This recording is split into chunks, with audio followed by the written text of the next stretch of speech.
à la recherche d'une planète habitable. Imaginez que vous partiez en quête d'une nouvelle maison dans l'univers. Pas une maison ordinaire, mais une planète où la vie pourrait s'épanouir, comme sur Terre. Pour cela, il y a quelques règles du jeu à connaître pour repérer la perle rare parmi les milliers d'exoplanètes découvertes.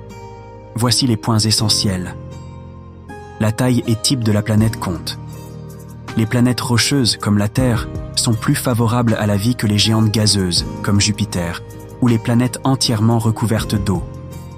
Exemple, Kepler 22b, 2,3 fois plus grande que la Terre, est probablement une géante gazeuse ou une planète océanique, donc peu accueillante.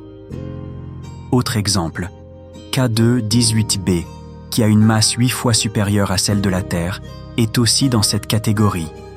En résumé, une planète trop grosse ou trop étrange est souvent un mauvais candidat.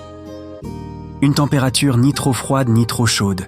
Pour qu'une planète soit habitable, il faut que l'eau liquide puisse exister à sa surface. C'est essentiel pour la vie telle que nous la connaissons. Exemple, Kepler 186f, bien qu'intéressante, est trop froide avec une température estimée à 85 degrés sous zéro. Pas vraiment un paradis pour la vie. Le type d'étoile joue un rôle clé. Certaines étoiles, comme les naines rouges, plus petites et moins chaudes que le Soleil, posent problème.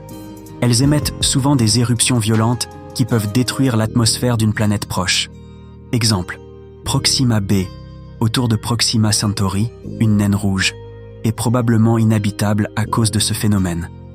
Les planètes du système TRAPPIST 1 ont aussi ce problème, et il est probable qu'elles n'aient pas d'atmosphère. L'atmosphère, un bouclier vital. Une planète sans atmosphère, c'est comme une maison sans toit, exposée à tous les dangers. L'atmosphère stabilise la température en empêchant les écarts extrêmes entre le jour et la nuit. Protège des rayonnements nocifs, comme les rayons UV. Permet à l'eau de rester liquide, sans atmosphère, l'eau gèle ou s'évapore. Fournit des éléments chimiques nécessaires à la vie, comme l'azote pour les protéines ou l'oxygène pour respirer. La zone habitable, un critère de départ mais pas une garantie. La zone habitable d'une étoile, c'est la région où la température permet l'existence d'eau liquide. Mais ce n'est qu'un début. Une planète peut être dans cette zone, mais sans atmosphère ou avec des conditions hostiles, elle reste inhabitable. Exemple prometteur. TOI 700d, une planète en orbite autour d'une jeune naine rouge, semble intéressante. Elle est de taille similaire à la Terre. Elle reçoit une quantité d'énergie comparable à ce que la Terre reçoit du Soleil. Cependant, les scientifiques restent prudents. L'habitabilité reste une exception rare dans l'univers. Pourquoi est-ce si difficile? La recherche d'une planète habitable. 1. Observer ces planètes est complexe. Souvent, on les repère indirectement, en regardant leur effet sur leur étoile. Mais en déduire leur composition ou leur température, c'est une autre histoire.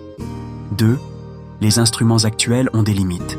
Ils détectent plus facilement les grandes planètes proches de leur étoile, pas forcément les plus habitables. 3. La vie est difficile à voir. Trouver des signes de vie, comme des traces de gaz spécifiques dans l'atmosphère, reste un énorme défi. L'avenir de la recherche. Avec de nouveaux télescopes comme James Webb, nous avons de meilleures chances d'étudier les atmosphères et de chercher des indices de vie. Chaque découverte nous rapproche un peu plus de la réponse à cette grande question. Sommes-nous seuls dans l'univers? En attendant, la Terre reste notre maison parfaite. Prenons-en soin.